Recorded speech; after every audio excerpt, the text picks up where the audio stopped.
Hello, guys. Welcome to the Real Gamers Podcast. I am your host, JBProdigy, along with Dahberger. Today, we are joined with Katie Bedford. Katie, thank you so much for being on the show today. Before we get started, why don't you tell us a little bit about yourself? Who are you? What do you do? And thank you for being here. Yeah, well, thank you so much for having me. I saw when you guys tweeted this out that you were doing this podcast. I liked it. I thought it was very interesting. So my pleasure to be here. So thank you. But my name is Katie Bedford. As I was introduced, I am a host, a commentator in esports, and also a streamer. And more officially, you'll probably know me as a content creator for OpTic Gaming. So that's kind of what I've been doing and the craziness that is 2020.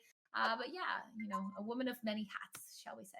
Love it. Love it. All right. So without further ado, I know we have a lot of people in the chat today who are content creators, people who want to be shoutcasters, analysts, all of that good stuff. So we're going to get right into the questions for you. Chat, if you're here, make sure you go give Katie a follow on all of her socials. And Jay's going to kick us off with some amazing, amazing questions. So Jay, Awesome. What do we got? So first off, thank you guys for all watching the show today. I really appreciate it. It's our first episode. We're really going to hit it off with a bang. So we had to get, Katie on here to start it off awesomely. First question, Katie, we just kind of want to have your origins, how did you really get into gaming when you first started, getting introduced to the video game world? So I've been a gamer my whole life, ever since I was playing Link's Awakening with my grandma on her Game Boy as a little girl. I've loved video games forever, but I had always thought that the industry was closed off to me growing up. I think some of that may have been stereotypes of how women are raised and a lack of emphasis maybe on STEM, but I never thought I had a skill set. I wasn't a great artist. I couldn't code. I couldn't do any of the technical side. So I never put much thought into the gaming industry because I thought there was no place there for me. Right. And then eventually through my time in politics in DC, as it slowly started to whittle away my soul, I was taking a step back and realized that was not what I wanted for myself because I didn't think it was good for me. And I was actually approached by someone who knew how much I loved gaming and said, "Hey, I'm interested in starting a daily newsletter for video games. And you're an editor, and so you can write and you know the space. So could you do this with me?" And I jumped on it, right? And that's how the daily walkthrough was born. It ran for a couple years. It was kind of a daily digest newsletter you'd get in your email. So kind of a skim of all the important happenings, covered Overwatch League, Counter-Strike, Dota, League of Legends, Call of Duty to an extent. And through that, as a journalist, I was able to attend a lot of events like the Overwatch League Grand Finals season #1 in New York. Shout out DJ Khaled. Yeah. Amazing performance. Amazing no, performance. Please, though, that was terrible. But through all of those events, I got to make some very wonderful and dear friends of mine now who are in the industry. And through those people, I reached out to them and expressed my desire to get further involved. And they were willing to make introductions and make connections for me. And it was kind of through those introductions and through their faith in me that I was able to fully transition over. That's awesome. And kind of how you were saying earlier, I kind of want to go more into that when you're saying you're kind of sheltered from the stereotypes of gaming when you're younger. Do you think that kind of like hindered you being, putting yourself out there saying, "Hey, I love video games. I don't really want to hide it." When you grew up, were you trying to hide it from your friends, your family? Or were you kind of out there with you playing video games? Oh, I absolutely hid it because I was bullied almost my entire life for it. And it took until I was in my mid 20s in DC after college that I had the moment of like, screw you guys. There's nothing wrong with me liking video games. Good. Why, like, fuck you, pardon my French. But my whole life growing up, like I said, I was a voracious fiction reader, and I loved video games. So I played Final Fantasy 11, which was the first online MMORPG Square Enix made for the franchise. This is actually the home point crystal. That's awesome. Oh, that's Final awesome. Fantasy 11. I played that game my entire teenage years, and I got bullied all the time. My girlfriends made fun of me about it. Boyfriends made fun of me about it. Everyone, like even my parents. My mom was hypercritical of it. She thought I was going to be Cartman with Cheeto dust under my fingernails in her basement when I was 25. That is the stereotype.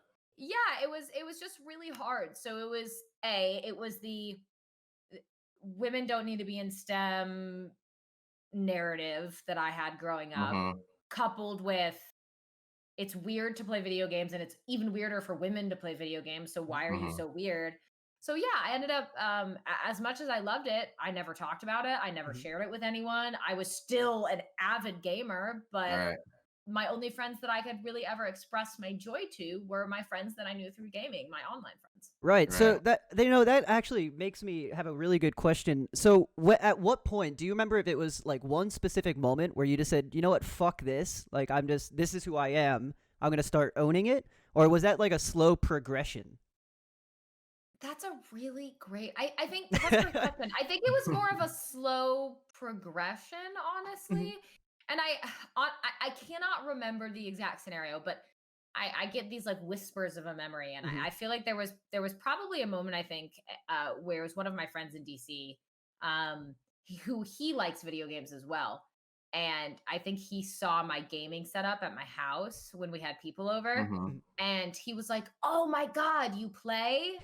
And like it was that kind of enthusiasm Mhm. Yeah. that encouraged me to be like, "Yeah, I like Right, right, games." right. Sharing the One same of us. energy, yeah. Like one of us. And I think it was kind of that moment of finally having someone who reacted to it in a positive light Mhm. that made me feel more Yeah, comfortable, of course. and kind of feeling like I had that ally too. Because Mhm. I think a lot of times when your friends tease you and make fun of you, they're not it's malicious, but I Mhm. don't think they intend for it to be malicious. Like I Right, don't think right. Right. they do it with the Mhm. intent to tear you down. I Mhm. just think that they with like many things in life, I just think that they don't realize the impact of the words that they're saying. Right, So to right. finally have someone who appreciated it, I think gave me the courage to start being like, hell yeah, my cat's name is Master Chief after Master Chief from the Mhm. Halo franchise, one of my Which is favorite amazing. franchises. Right. He's That's the my coolest name I've ever heard. Okay, if you guys For want a to see, cat.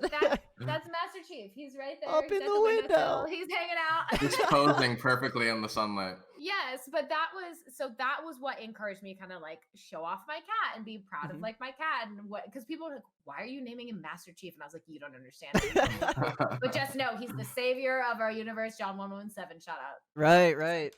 Amazing. Mhm. That's And a when really you good answer too. and when you started that newsletter, was it kind of fresh in in the gaming space? Were a lot of people doing it, or did you kind of think of this idea and just ran with it, and it was kind of one of the first of its kind?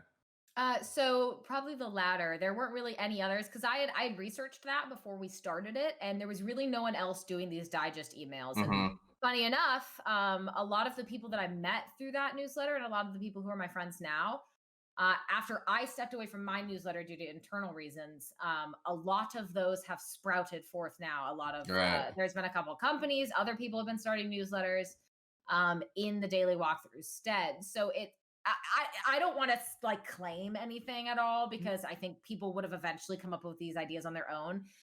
But I can 100% see a correlation between the newsletter I started, the people I met through it, the people who were engaged with it, and then some of those people going on to start that idea on their own in a new, Mhm. innovative way.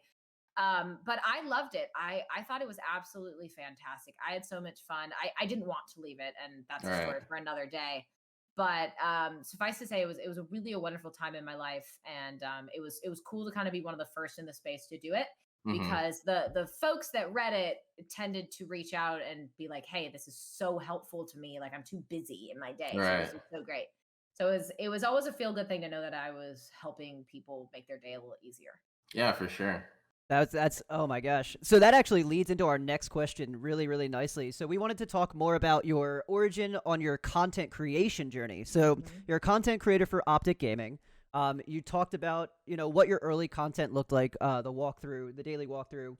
So how many iterations of you, right? We talk about like developing our brand, developing our personalities. How many iterations of you have you gone through? On your journey, and kind of what did your content evolution look like for somebody who maybe is just starting out? Can you speak on how many times you've evolved since you've started? Oh, maybe at least three. I think that people never really stop evolving. Mhm. I don't necessarily agree with the concept Mhm. that people never change. I think Mhm. we change all the time. I think we change in subtle ways, like who are we with at the time. Yeah. You act differently depending what friends you're around, and that's not a bad thing. We shouldn't paint that in an inherently negative Mhm. light, but people change themselves all the time. That's Mhm. part of being human. We adapt to the scenarios we're in. And I would say there was probably the daily walkthrough slash still kind of in politics, Katie. And then there was hosting Katie, and hosting Katie, who was also very green to the space. And now there's OpTic Katie, who is kind of the everything's perfect and wonderful and new facade has worn off. And now I think I have more of a mature view of the industry. Mhm. And and I'm sure I'll evolve again. I'm sure that as I continue to learn more things, become more comfortable with myself, because that's a Mhm. journey that doesn't stop at any particular time. I'm sure I'll continue to evolve. But let me rewind back. What was the second half of the question? Because I definitely Yeah, want yeah, to be yeah. sure So, to cover that for of you. course, of course. So, talk about a little bit like of the evolution of your content. So you started with a Okay. newsletter, and now you're hmm making videos and streaming. So how do you go Yep. from doing one thing to like everything? So I ended up stopping the newsletter when I transitioned full time into hosting, Hmm. and that was kind of just like a very clean ending to the newsletter. Right. Again, it wasn't what I wanted, Hmm. but it was a clean break from it. So I took that as the time to say goodbye. Hmm. Mhm. And content within hosting, I found throughout that year in the Black Ops 4 season that it could be quite frustrating at times, because I would continually come to them with ideas, because I really like that. I really like coming up with ideas, Hmm. spitballing with people, finding new ways to enrich a broadcast to make it more engaging for the viewers. And I consistently felt like, while our producer was always open to it, he would then run into the impenetrable wall of no money, no manpower, no Hmm. help being given to any of this. Mhm. Right. So it'd be like, that's a great idea. We're live in 5 minutes. And I'd be like, okay, cool. Well, okay. So I guess that was kind of the content progression of like, yes, we did kind of some of the fun stuff on the desk that we could manage, but it was Mhm. like a simmering level that hadn't quite reached the surface yet, Mhm. of like all of these ideas that I had and things that I wanted to do, that I was just in a place where it was not feasible at that time. Mhm. And then after I left hosting and joined OpTic, that was kind of when everything was able to kind of erupt out of the surface, right? Mhm. Mhm. And I had a group of people, and I cannot say enough good things about the folks behind the scenes at OpTic. I know people like to take their pot shots and spout off their anger or whatever it may Mhm. be, but I can say with absolute sincerity that the folks behind the scenes and the folks in front of the scenes, like Eric, our general manager, have hearts of gold, and they Mhm. are wonderful, wonderful people. And Mhm. so they are the ones who were like, they didn't just want me to be that content creator, that they were like, yeah, we need you for this shoot at this time, and that's the only time they hit me Mhm. up. Actively engage me on calls, actively take my feedback, take the things I want to do. And a lot of those ideas we can't do right now due to Mhm. COVID, but it's kind of been that third step in the journey where now, much like my love of gaming, I found the people who are encouraging this thing that I like, and we're starting to able to do some content through that. So that evolution kind of was like, find the people who are going to encourage whatever Mhm. it is that you like to do or you want to try to do. And OpTic encourages me constantly. Always share the ideas, always Right. spitball, even if it sounds goofy. Like, always say it, Mhm. because I found that the best things are always created when you have a dialogue with other people. Yeah, Yep. When you're absolutely. bouncing ideas off A of really people, and you'll creative say, space. Mhm. yes, you say, here's my basic thought. What do you think? You throw it out into the ether. Someone Mhm. else takes that and their mind processes it in their own unique way. And they go, oh, but what if we did it but like this? Mhm. And then Right. you iterate and iterate, and then you come up with something truly great. So that's kind of where I am now, which has been so much fun so far. Yeah. Yeah, and Go ahead, and Jay. speaking on like when you talk about evolving, I think it's really interesting, especially for like this space. Like we're all like pretty young and people who want to, be professional players or, as young as 13, 14. I think when they get to the point where they, graduate or they're going to college, when they graduate college, they kind of get into like a panic mode of, okay, what's next? Like for you, did you know exactly what you wanted to do after you graduated? 'Cause I know for me, like I knew exactly I wanted to do esports, but I know for a lot of people, it's like kind of a panic mode.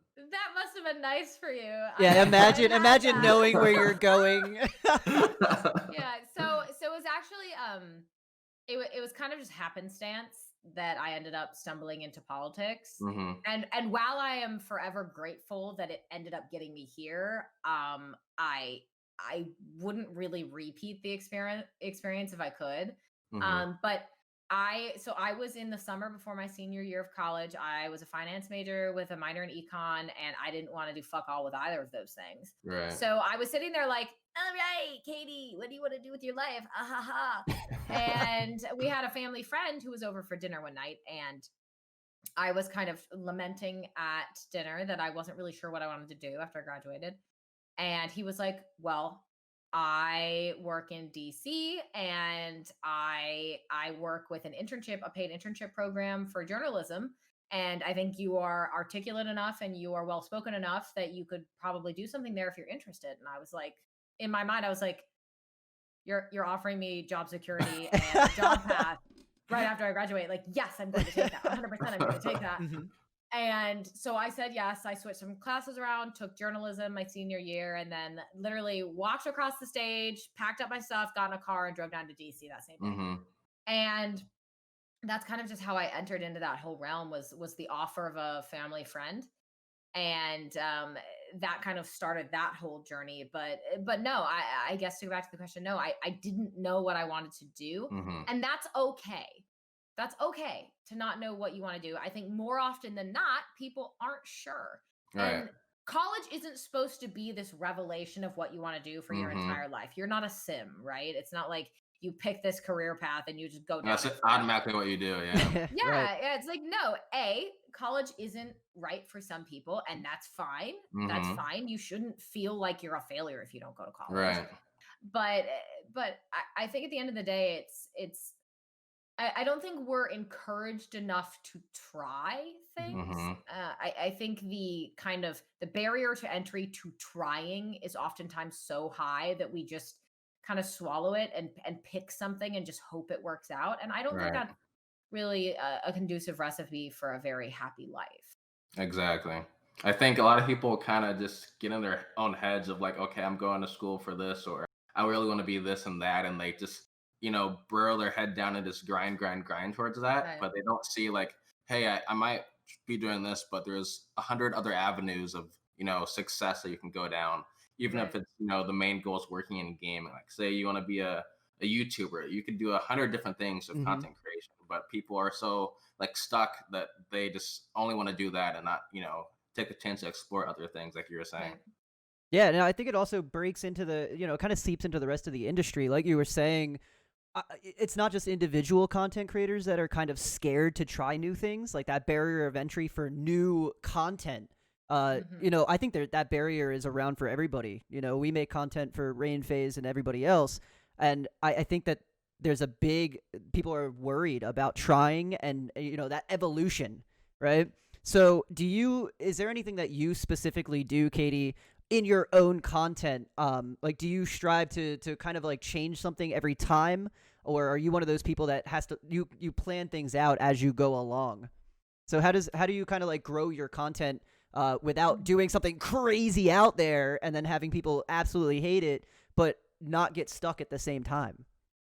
Well, I would definitely say that I myself am more of a planner. Hmm. I tend to be more organized, but I supplement that by surrounding myself with people who are more spontaneous and Hmm. kind of off the cuff. And I think that helps balance things a little bit to bring out like the spontaneous new idea that just pops into Hmm. your head, and the okay, this is great. Let's take a second to really kind of refine this a little bit before we do it.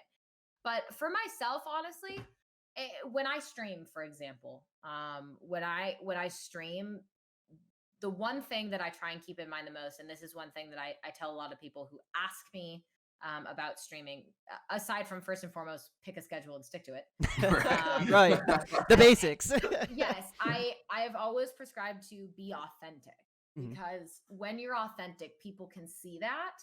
And what they crave more than anything, I think a lot, is that intimacy and that social connection.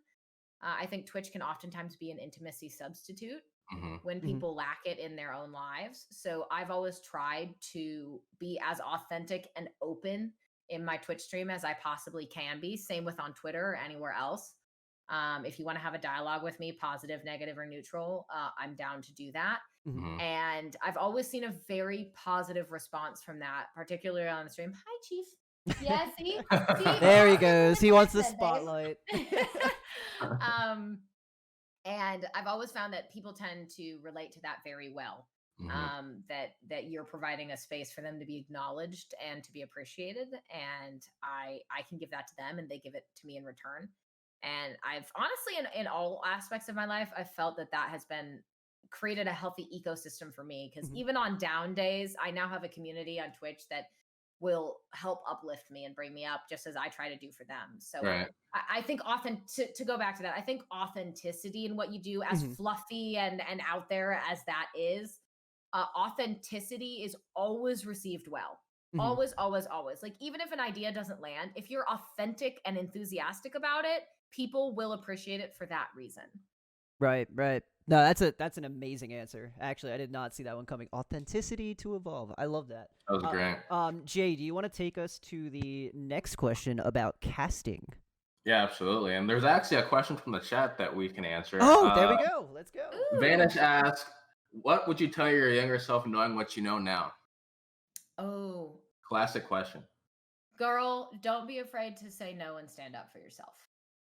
Good That is one. what I would tell younger me, because there's been a lot of great learning moments, I will say, in my life, very profound learning moments, Mhm. but also extremely painful situations that could have been avoided if I had simply stood up for myself. And I don't mean in a fight, but I mean standing up for myself in what I believe, in what I want, in what I don't want. And I failed that a lot of times in my life. And I think that's also kind of, oftentimes women are raised to, don't be a problem, don't be a bitch, don't cause a scene, don't be shrill, don't be that girl. And so you're oftentimes kind of inherently taught to just go with the flow, and don't stir the pot. Hmm. And that got me into a lot of situations that could have been avoided if I had simply put my foot down and said, politely, I'm sorry, Mhm. but no, or this is what I want, or this is what I'm going to do, and there's nothing wrong with it, and I shouldn't not do it just because it upsets you. Hmm. So I would say, stand up for myself and speak up. Is what I would tell younger me. That was a great answer. Phenomenal. All right, let's switch gears a little bit. That's a great question, Chad. If you guys have other questions, make sure you guys are putting them in there, And thank because you, Vanish, by the way. I appreciate that question. that's a really good question. All right, Jay, let's switch Sure, gears go here to ahead. the casting side. Yeah, so moving in, there's a lot of optimistic casters, on air talent that are trying to break through the scene, whether it is, Mhm. third party tournaments with, the new game Valorant, or just getting asked to be on shows. Like with our Atlanta Phase 25K for Black Ops 4, we have a lot of casters casting on Mhm. 4 streams. Is there any insight that you took for your path to achieve your success that you wish you knew when you started out that you can provide to the hopefuls? Ooh, yes. So networking is something that I touched on a little bit beforehand, but and this, also applies in really any industry or any aspect of your life. But and I'll go back to this word that I've used a few times. Authentic networking is your best friend. Hmm. People can spot a ladder climber instantaneously, because you can tell when someone is talking to you just because of what you can do for them and not Mhm. because of you. And I found that the singular most valuable piece to the puzzle that I ever had was that authentic networking, was sincerely meeting people, becoming friends with them, or not even necessarily friends, but having a professional business relationship Hmm. that is genuine. And then also being willing to lean on those people. I Mhm. think a lot of times people feel like they're going to come across as ladder climbers or mooches or leeches if they reach Hmm. out to their friends for help. Right. And that's not the case, because if it's an authentic relationship that you have, then they will want to help you, right? Your friends want to see friends succeed. Right. And so that has been the most important and crucial piece of the puzzle to me, has been those authentic relationships that I have then leaned on for a connection, for help, for a job recommendation, for anything like that. And I know it's not directly related to casting itself, but Mhm. It's that authenticity in the networking that has been so important. It's Mhm. endlessly important to build out your network. Yeah, Yeah. I think how you're saying with the ladder climbing, that's really Hmm. interesting because I think it's a lot different than, trying to go pro in a game where, you join scrims and you join tryouts with, Right. content creation and on-air talent. It's really just more networking the most and just making sure you're in the right place and the right time in a sense where Hmm. say you're get A an lot of it's opportunity. RNG. You're not wrong. Right, exactly. It's really hard RNG. Like you have to be exactly in the right place at the right time. There's a lot of luck involved, but there's also a lot of betting on your strengths more than your weaknesses. Like say you're Hmm. for content, if you're a really good, live commentary, you're good at making videos, but you're not as good as editing them. Just focus on how you can entertain the viewers. Right. And if you suck at editing, try to find someone that can help you edit, or Right. just take Right. it one step Which at a time. oftentimes you will find through the community that you Right, grow on exactly. Twitch or through your friends. Again, then Exactly. that's exactly, I exactly agree with what you're Yeah. saying. Yeah, that's a really good point too. We're talking about networking, helping each other out, all of that good stuff. So Katie, something that's happening right now is we're in like lockdown, right? With COVID-19, Hmm. people can't get out. So you're no longer able to go to conventions and cons and meetups for networking specifically. Do you have any like tried and true methods that you've been kind of working on? Like how do you go about just messaging somebody to kind of build a relationship when you're stuck at home now? Okay, so I will tell you something that Cap told me once upon a time, and it Mhm. is something that I have carried with me because I found it to always be extremely helpful. The worst thing they will ever say is no. And Nice. if you Yeah. can handle that two-letter word, Hmm. then you have no restraints on you at all. Right. And I've carried that, and it's been so helpful to me because when I say that, when I do a DM cold call, for example, on Twitter or on Discord or wherever else, I reflect back on that. I'm like, the worst thing they're gonna say is no. Hmm. And oftentimes, even if they say no, it's no, but next Mhm. time, or no, but I'll let you know. And even if it's just a straight no, you're on their radar. So you have a win there regardless. So I would say something like that. Just keep that mantra with you. The worst Hmm. thing they will say is no. Anything else is great. Right. Like they'll come in. So the amount of times that I've just DM cold called and been like, F it, like whatever, like might as well. Right. And you DM someone and it's I would say 8 times out of 10, it's a completely positive. Maybe those last two either being a no or being a no but. Hmm. Mhm. So yeah, I mean, just the worst thing you can or the worst they'll ever say is no, and go with that and remind yourself of that and then just go for it. Like I said, just you won't ever know if you don't try. Right. And if you can prepare yourself for the word no, then what's holding you back? Nothing. Sky's the limit, yeah. And I'm so glad you mentioned cold call because that literally sparked an entire like cardiac arrest in my brain. And I know this is gonna help a lot of people. Uh-huh. Like all of us have got cold messages, whether it's to work with Mhm. us or just collaborate. What would you say is your top do's and don'ts of cold calling someone for opportunity? Don't ask them for something right Hmm. off the rip. Mhm. Don't be like, "Hey, I need you for this thing," or like, "I need this thing from you. Can you Mhm. help?" It's like, well, I don't know. Like Like what am I helping that's a little familiar. It's a little familiar. with? So Mhm. usually, I mean, introduce yourself. Hmm. Right. Like again, what I was going back to authentic networking. Introduce yourself. Let them know a Mhm. little about you. So usually, when I cold call someone, I'll be like, hey, this is Katie Bedford. I hope you're doing well and staying safe and healthy during COVID. I would be interested in talking with you about XYZ. Mhm. Would love to hear your thoughts on it. If you're interested, please let me know. Hope you have a wonderful Tuesday or whatever. Right. And so it's polite, it's to the point. You let them know there is something you're interested in, but you're polite, and you also ask about their day, and you ask about how they've been doing Right. in this Be crisis. human while you're talking to Right, them. right. Imagine not talking to a robot on the internet. Right. Right. And so that's what I think oftentimes in esports, people lack social etiquette, Hmm. and they aren't always polite.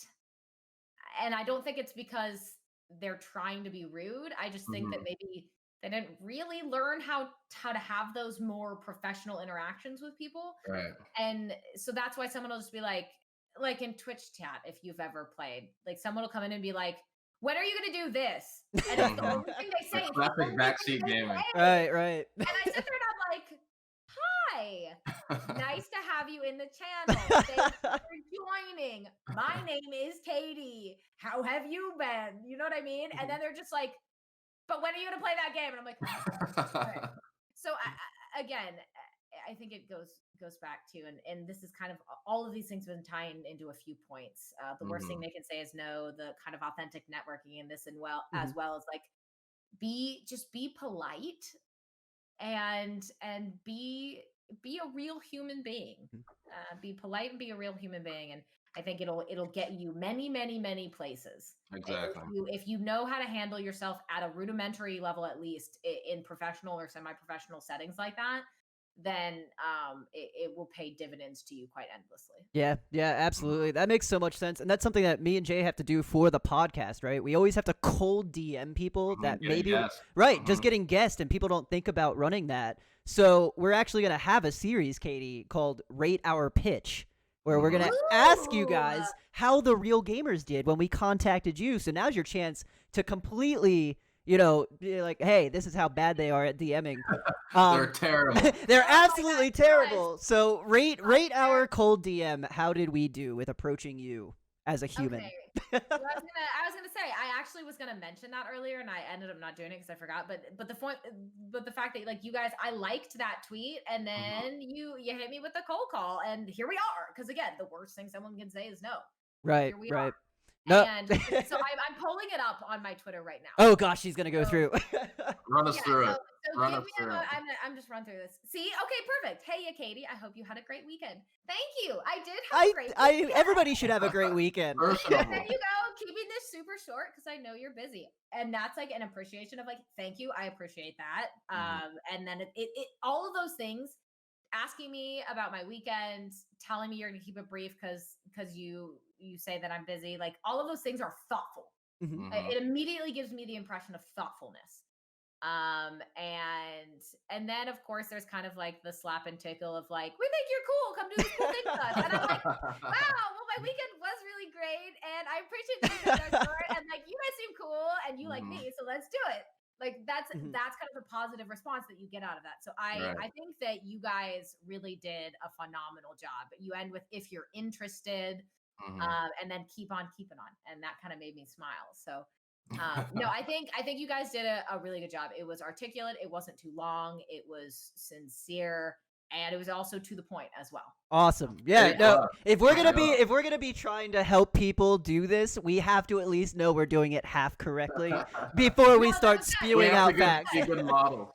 It was really good. I appreciate it. Awesome. And the nice thing too is that like you gave me all of the information I needed in that initial foray into the DM.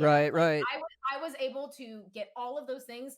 And a lot of time people just like leave out info. Leave stuff in the void, yeah. Oh my gosh. Like, just tell me. Just tell me. Yeah, it's just like when you get the DM of like, hey and then nothing. Like there's nothing that bothers me more than when you just get a cold DM with howdy, how's it going? And I'm like, okay, what do you want from me? Just tell me. Or the wonderful yo. Best cold DM you can make. Yo, you like, what's up, homie? It's like, have we met before? Who are you? I think the best ones is on like team pages, like for Rain and Faye. Like, let me join. Yeah, I can be your new coach. Exactly. I'm like, what? Like the people who come into your chat that are just like, do this. And right. Let me join. Well, you're caught me. Okay, I guess you're on Atlanta now. Oh my gosh. All right. Well, I'm glad that you rated our cold call. We're doing something correct. Jay, it looks like we have another audience question if you'd like to read it. From Bafflin, he asked, what motivates you through the struggles that... Oh, Jay cut out a little bit there. Well, yes, you cut out for the latter half, but I saw that question. So what motivates you through the struggles that everyone goes through? Well, I know that 2020 has been a very trying time for everyone. I think for some people, perhaps more than others. Not that negates anything that anyone goes through. It's been a really tough year for everyone. It's been an extremely tough year for me.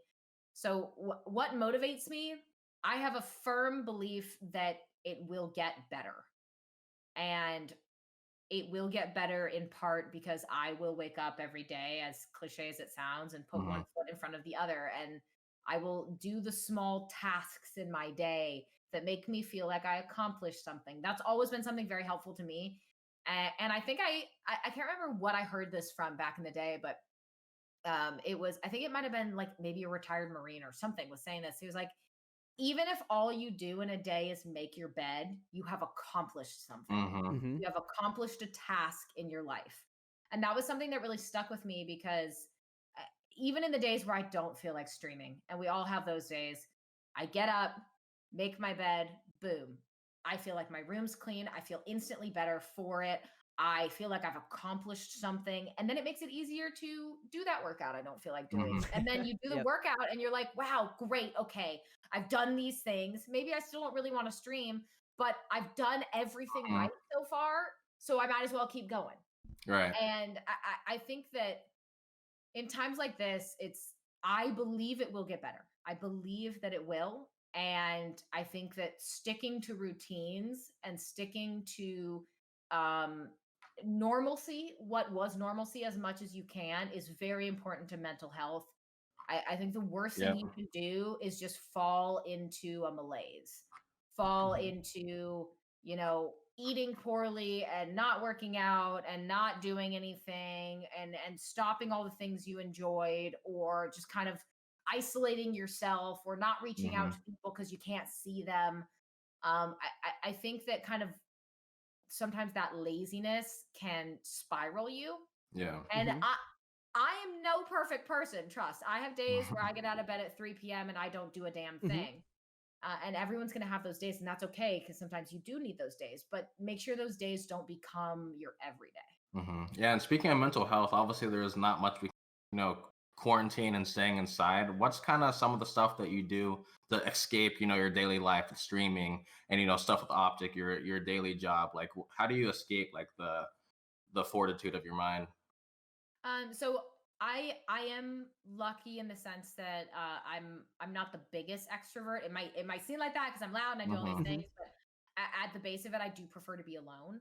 So that has made it easier. Unlike Cole, one of my roommates and a dear friend of mine, he is one of the most social butterflies I've ever met. So COVID has hit him particularly hard because Hmm. he can't be around people and have that physical engagement that he craves so much. Hmm. But for me, I would say playing games offline has been a huge thing for me because when I play now, I'm like, oh, I should turn my stream on. I should turn my stream on. My stream needs to be Hmm. on for this. And then I was like, no, what if I just get on and play Phasmophobia or play COD or play whatever with my girlfriends or whoever, but it's just us time. Mhm. It's Hmm. just us time. So I think going back to the roots of casual gaming without doing it on a Twitch is helpful to me. As I said before, I'm a voracious reader, so sometimes just getting my Kindle, getting a cup of tea, snuggling up with my cat, and reading a book gives me that mental reset that I really crave.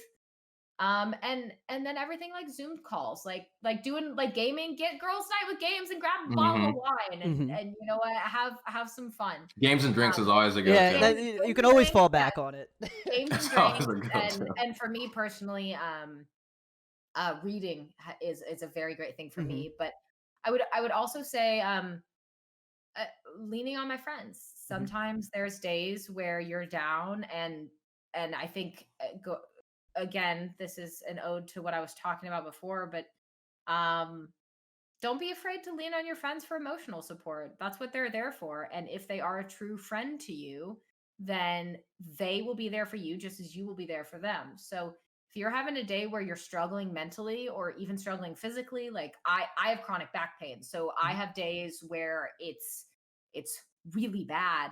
And I have friends who are always willing to just let me bitch for like 5 minutes, just let me vent out my frustrations about whatever is going on. And those friends help kind of boost up your morale and boost up your mental because you know that you have people who care enough about you to sit there and listen to you do nothing but bitch. And Hmm. sometimes that's just what you need to do. So I would say too, don't be afraid to reach out to your friends. They don't want to see you sad. They don't want to see you hurting, and they want to help you. So let them help, and be willing to be open enough with them to let them do that for you. That's For that's sure. really, really good advice. That's actually really smart. Take it out of the game and don't be afraid to let it out. I think a lot of people are they just don't want to come off as, like you said, just bitching. But we Yeah. all Well, have to let it especially out. men. Venting's super healthy though. Yeah, I think especially for men, like women on the flip side, women are encouraged to show our emotions. And I think a lot of times men are encouraged to always, masculine, show no fear, you're Bottle never it in. upset, be the breadwinner, be the, this and that, whatever, the Right. foundation of the home and all this stuff. And I think that the severe negative of that is that you bottle up your emotions and you shove them down and you don't acknowledge them. And I think it can be so damaging to the mental well-being of young men in particular. So I would just say to everyone out there, don't be afraid to lean on your friends, because they want to help you. So please be willing to let them. Absolutely. Yeah, that's really good. I know I cry to Jay at least once a week. We're Oh roommates. yeah, Me and trust Jay me. are roommates, so Randy we cry and to I each other. bitch and I complain said, every I didn't day. cry. Sometimes it's good to just Right? have a No, little but we bit. sit on the we sit on the porch, we have a beer, and we just like hang out and just shoot the shit. You We're just complaining buddies. right. You just complain and then you get back into it. You got to grind it out, right? Like the video has to get done, the sponsor has to be delivered, you have to pay your bills. So just cry about it for 10 minutes and then get back to it, and you're gonna be so much more productive than holding it in. We gotta start making a schedule of this scheduled breaks of complaining. Exactly. Yeah. That's really, really, really good advice. Jay, do you want to bring us to our highlighted pink question? Yeah, so I think one thing that Danny and I talked about a couple of times is I don't think a lot of people think of when they interview people is, for you, is there any questions that you wish people asked you in your interviews or conversations? I think a lot of people doing podcasts and talk shows really like stick to one like status quo. They ask things they know that will need to be asked, but I think there's a lot of interesting facts about people, and people are just interesting in general, where there's stuff that people should know but they never get asked.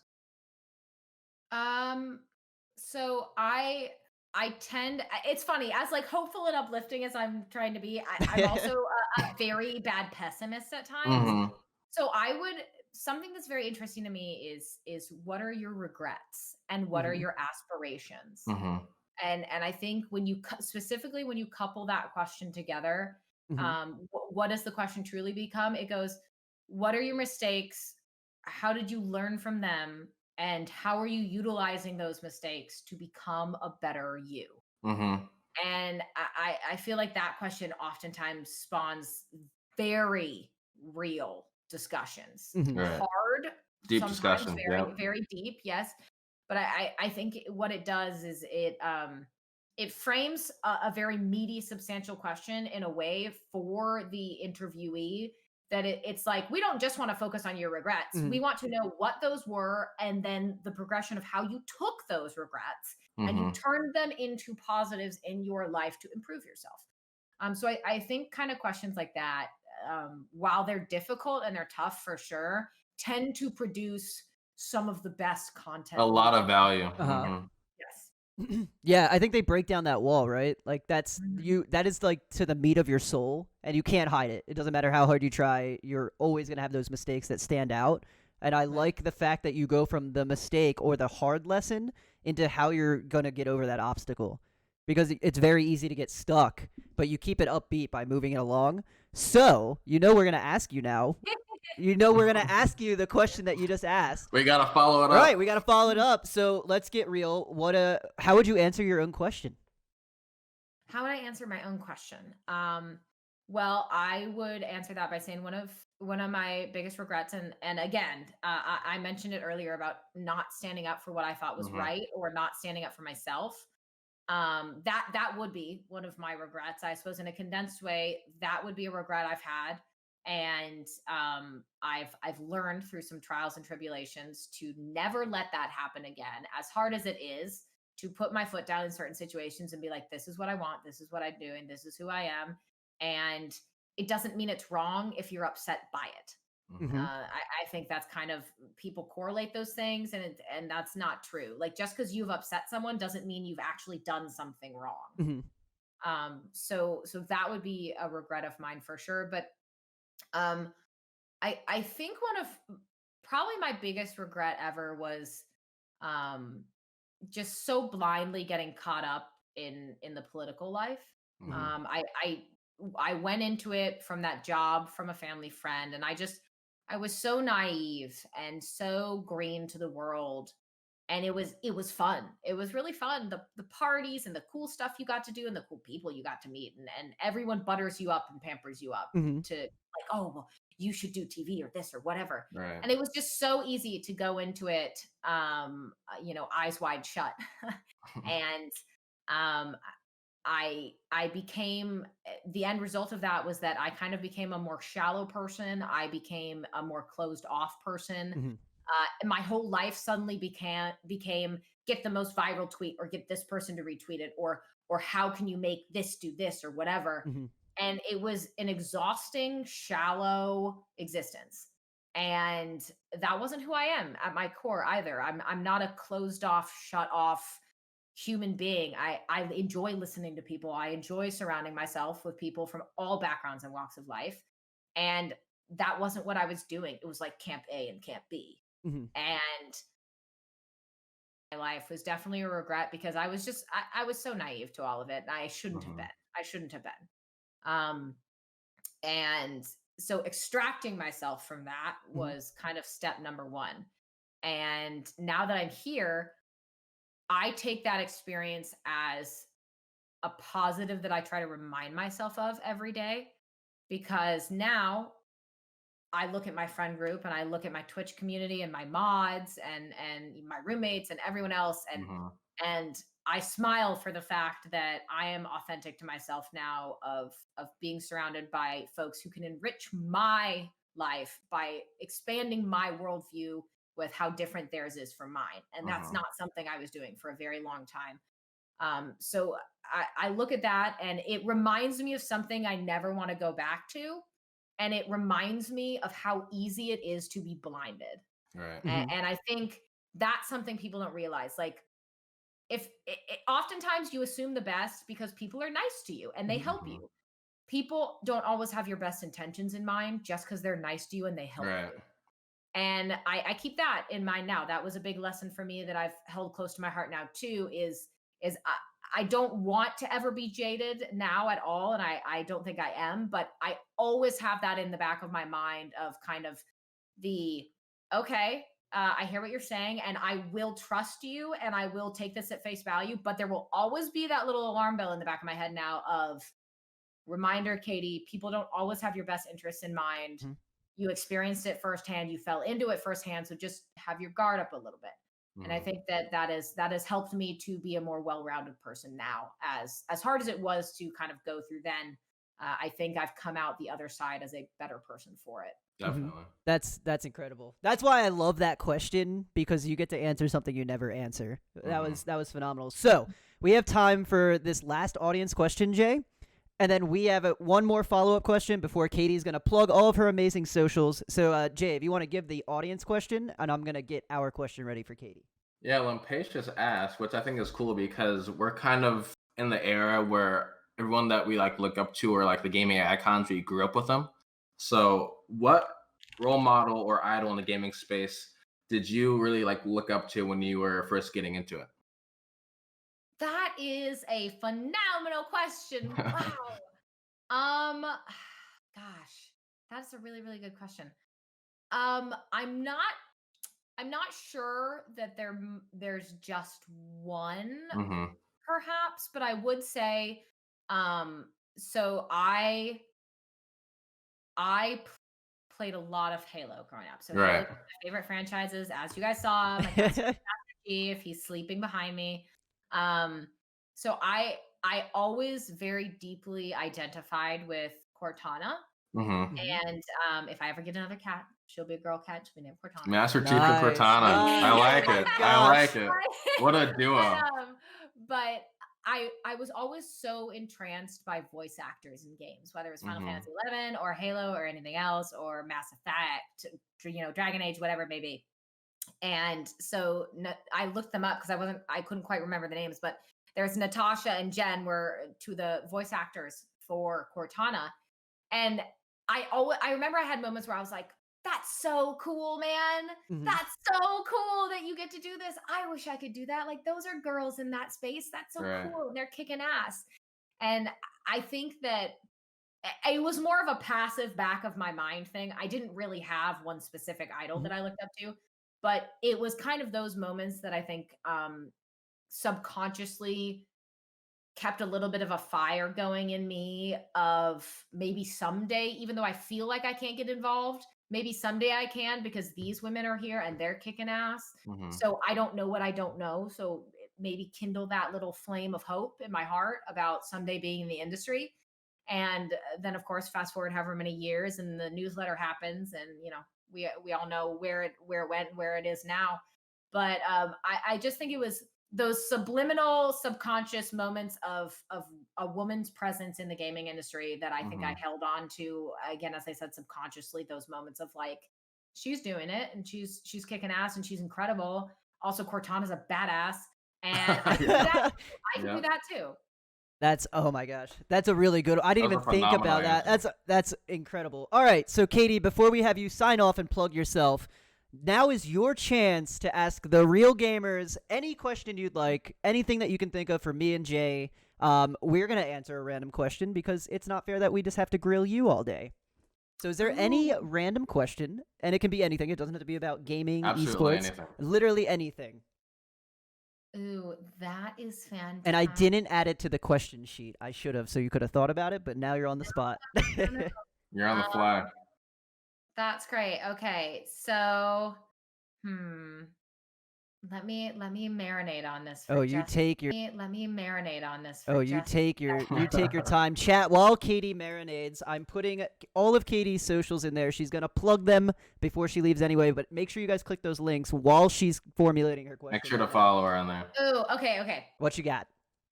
In story-based games like Mass Effect Hmm. or Dragon Age, as I've mentioned, or The Witcher, perhaps, are you good, neutral, or evil, or are you chaotic neutral? What do you usually in the dialogue wheel? How do you usually like to play those things out? Are you Well, good, bad, or neutral?